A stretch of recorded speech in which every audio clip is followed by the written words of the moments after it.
a gente tá falando por vários religiosos aí que não conhece Jesus, mas conhece a religião. Exatamente. Então, eu tava lá no culto e eu não vou citar a igreja nem os pastores, mas eu lembro que o pastor estava me discipulando. O que ele fez comigo? Ele me colocou no altar e disse assim: fica aqui, Eliel, porque aqui você vai aprender como dirige um culto, olha o que eu faço, vê minhas atitudes, vê como é que funciona e tal. E era, cara, um congresso assim, daqueles, eu não lembro de fato qual era o congresso, mas era um congresso muito importante. De jovens, de jovens? Ou é de varões, irmãos? Ou era missões, ou era aniversário do templo, um desses tipo assim, porque eu lembro que eu estava sentado do lado do pastor, era um congresso muito importante e tal, muitas autoridades na igreja, prefeito, aquela coisa e tal.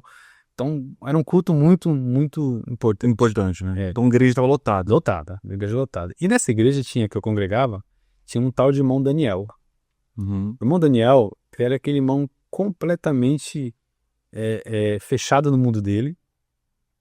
Eu congreguei lá, não lembro quanto tempo, mas eu nunca ouvi a voz do Daniel.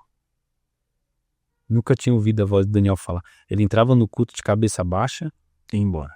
e ia embora do culto, sempre ao lado de alguém o ajudando. Então era nítido que ele tinha problemas psicológicos, mentais, mas eu nunca consegui olhar no olho do Daniel e nunca consegui falar com ele. Ninguém. Ele andava sempre de cabeça baixa. Sempre de cabeça baixa, assistia o culto assim, não tinha nenhuma reação no culto, né? E era o Daniel, imperceptível dentro dos cultos. Ninguém notava o Daniel, ninguém falava com o Daniel, mas tava lá. E aí nesse culto, cara, o pastor não dá oportunidade pro Daniel. Sério, cara? Aí, cara, ele dá oportunidade. Naquela hora, diante de Deus, o pastor falou assim: vamos ouvir o irmão Daniel. Uma igreja lotada, cheia de autoridade. Dentro de mim, eu coloquei a mão assim na cabeça, assim. E agora? Eu falei, olha o que eu falei. Falei, pastor tá maluco. Como é que o pastor vai dar oportunidade pra um cara que tem problemas mentais? Vão passar vergonha. Certeza que vai ser a maior vergonha da história.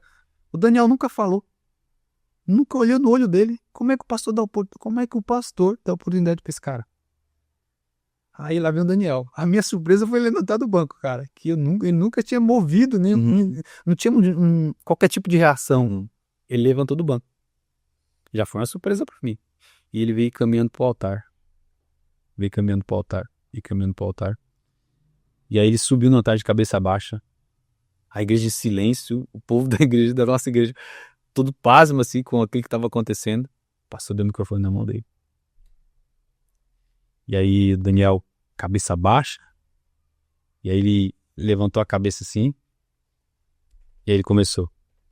Quando a vida se torna difícil, quando você não se sente alguém. Olha o que ele diz.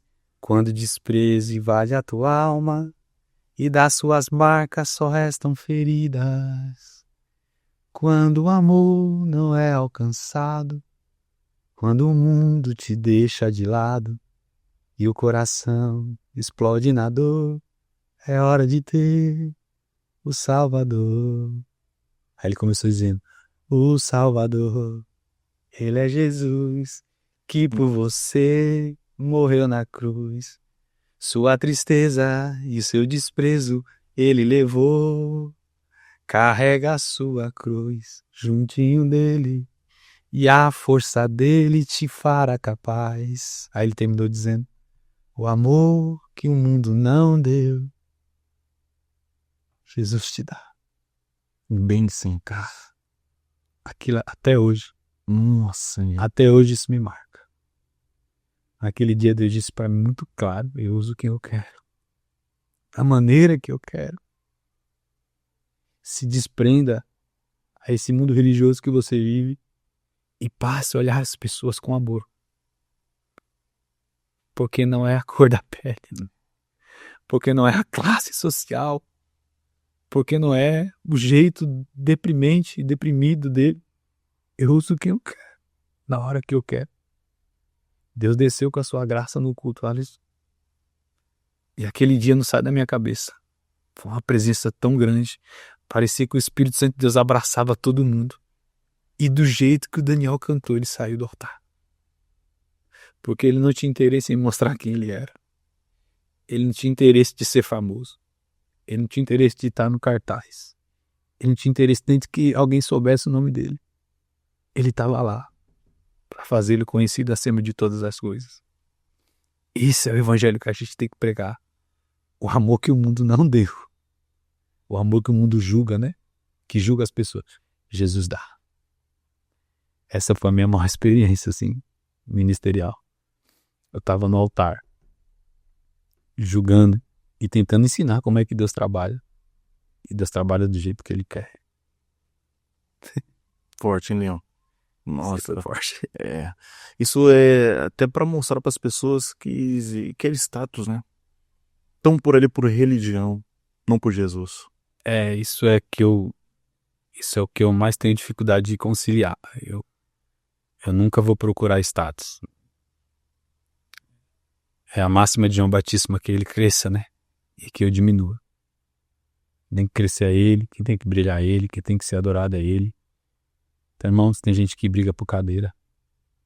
Microfone. Tem gente que briga por microfone. Tem gente que briga por uma oportunidade. E a gente não deve ser assim, né? A gente tem que fazer ele conhecido. O ministério de Cristo conhecido. A vida de Cristo conhecida. Porque é por ele e para ele são todas as coisas. É melhor fazer ele conhecido do que ser conhecido. Se esse conteúdo abençoou a sua vida, inscreva-se no nosso canal, ativa o sininho e segue a gente nas redes sociais e compartilhe. Cada curtida, cada comentário, cada compartilhamento ajuda a espalhar a mensagem e transformar vidas. Deus abençoe.